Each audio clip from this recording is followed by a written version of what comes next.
Hello again, welcome back. And now in this video, we're still in secret number one, which is how to create income and freedom without trading your time and money, right? So in this actual lesson, we want to talk about what is a clinical trial study. You may wonder, what is a clinical trial? Well, I'm going to really break it down for you, the whole process. And it's going to be a quick video, but at least you'll know why they exist, how it's important so far as in society, how you benefit from it, right? How we all benefit. We're all lab rats here. We're either a lab rat, a veteran like myself, right? Or you're looking to be a lab rat because you want to be able to establish your own riches, your own wealth, and to have your life just change for the better. So how you benefit, that's important, right? So let's talk about what clinical trial studies are. What a clinical trial study is basically drugs. If you ever seen any kind of medicine, any kind of headache medicine, for instance, like this is some Tylenol. You can see it right here. Everybody knows what a bottle of Tylenol look like, right? For headaches, Excedrin, Motrin, ibuprofen. All of these are headache medicines, but they are pharmaceutical drugs. That's what these are, right? They're drugs. It's just legal drugs, right? And the thing is here's the issue. On these actual on the bottles on the back, you're gonna see it says side effects, or it shows not side effects. It doesn't say side effects. It says things that might happen if you take this drug. It says it's looking to fix the issue, but it's going to have some other things that might be caused because of taking this, because it might not agree with your system, right? For instance, Tylenol, right here, extra strength. It says it relieves minor pains and aches, right? But what it may cause is premenstrual and menstrual cramps, also skin irritation. New symptoms may occur, redness or swelling, right? These are things that it's saying that it may cause, and there's some other things as well, right? The reason why I showed that is to show you that every single thing you can think of in the world that is a drug, that is packaged by pharmacies, things of this nature, laboratories being that they make it, it has to go through a process. And what that process is a clinical trial. Now, there's 4 different phases, right? The phase 1 usually is for healthy individuals, right? They usually look at it between 20, 30 to 40 people, right? It could be in that range. It's usually people who are healthy. They don't have any illness. They don't have any disease, right? They don't have any STDs. They're people that, like myself, we're clean. We're totally clean, healthy people, right? Then you have phase 2. Phase 2, as well as phase 3 and 4, there are some of these phases that can be where it depends which ones, but usually phase 4, there will be phases where the people who actually have the illness, they have a disease. So if somebody like that has, like with sickle cell anemia, or that has a low blood count, or they have liver disease, lung disease, they have bronchitis, something like this. And they actually use those individuals to see if the actual I would just say the medication will work on them. So, like I say, the trials are different phases. The ones we're talking about in particular, though, are phase 1. We're talking about the one for healthy individuals, meaning you just normally do what you do on a routine basis, and you're pretty much, for the most part, you're healthy, right? There's nothing wrong with you. There are some clinical trials. I get this question all the time where people say, "Hey, can I drink alcohol or liquor and do a clinical trial still, or do I have to never done it before?" Right? and the answer to that question is yes. You can be a person that partakes in liquor, alcohol, even cigarettes, tobacco, just different things like that, and you can still do a clinical trial study. Okay, you're not barred from that. It's just they'll have a restriction on when and how and things of that nature when you can do it, right? Because they don't want it to conflict with the actual drugs they're going to give you. Now, a lot of times in clinical trial studies, they're going to be testing name brand drugs, drugs that are already approved by the FDA. it's funny. A lot of people look at clinical trials and they have a fear. They think that you're taking something that's going to make you grow 6 toes or 3 thumbs, or it's going to have you like get some radiation, right? And they do have studies like that, radiation and all that, but that's not what we're talking about. Okay, that's not what I'm helping you to get into. We're talking about the studies that are basically very small, the doses that they give you of legal drugs that are already out on the market.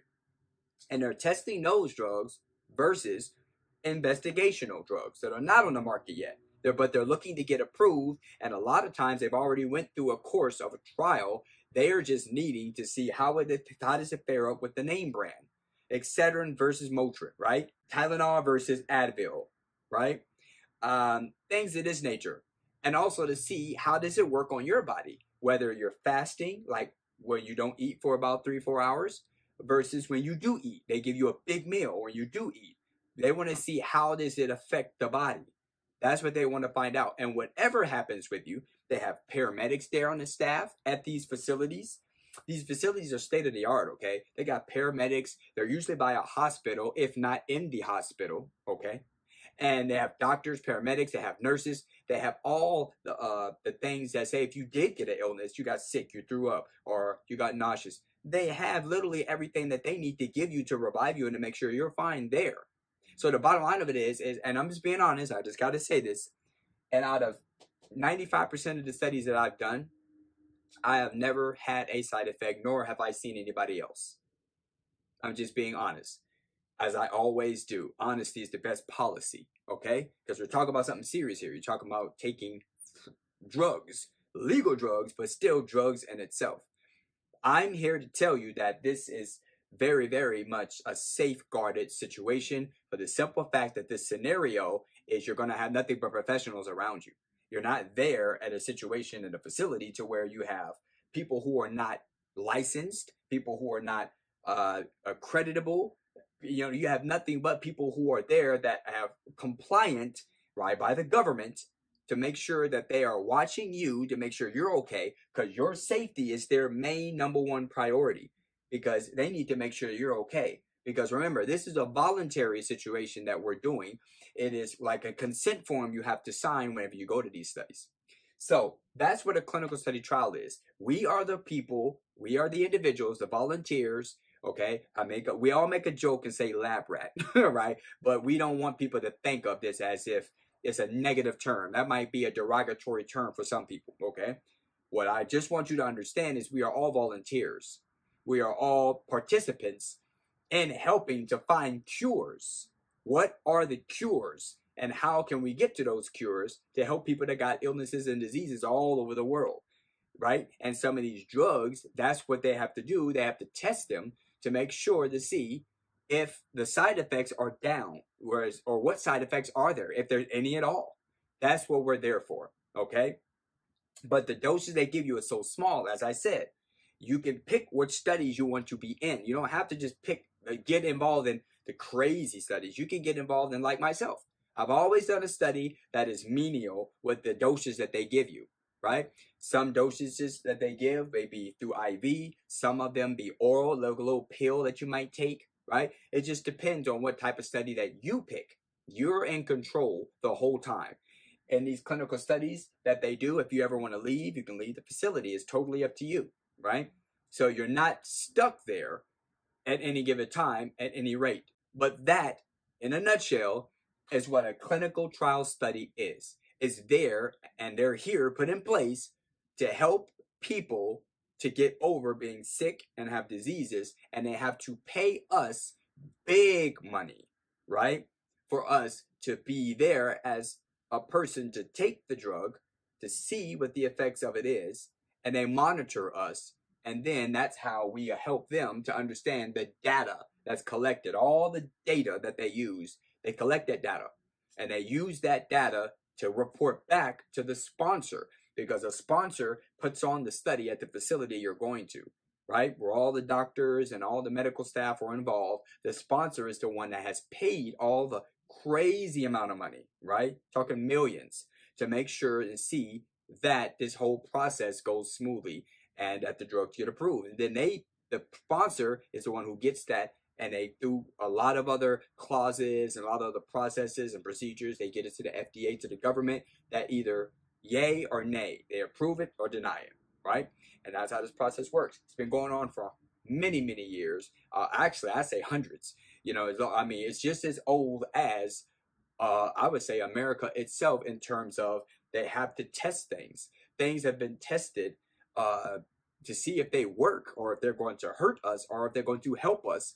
This has been done for, this is not just something that's new. This has been done since, as far as we can remember, since mankind, right? So, but in America, it's been going on for a long, long time. And these facilities are becoming more and more profitable, more and more accessible to everybody in the general public. So that's what a clinical trial study is. I hope that that opened up your mind, gave you more clarity. It's nothing to be afraid of. It's nothing to be scared of, because like I said, you're looking at someone, as well as all the other interviews. I'm going to show you a lot of other case studies, a lot of success studies of individuals to where we've done these clinical trials and we don't have any problem. There's no issues with us. You regularly get checked up every month, probably every couple of weeks. You're getting checked to make sure that your vitals are okay, your health is okay, your height and your weight. Make sure your blood pressure, your EKG, to see how your heart is responding. Everything that there, it's kind of like you're getting free physicals, and you're getting free medical health to check up on you to make sure you're okay, right? So hope that breaks it down for you. And like I said, we'll definitely see you on the next video, and take care. See you.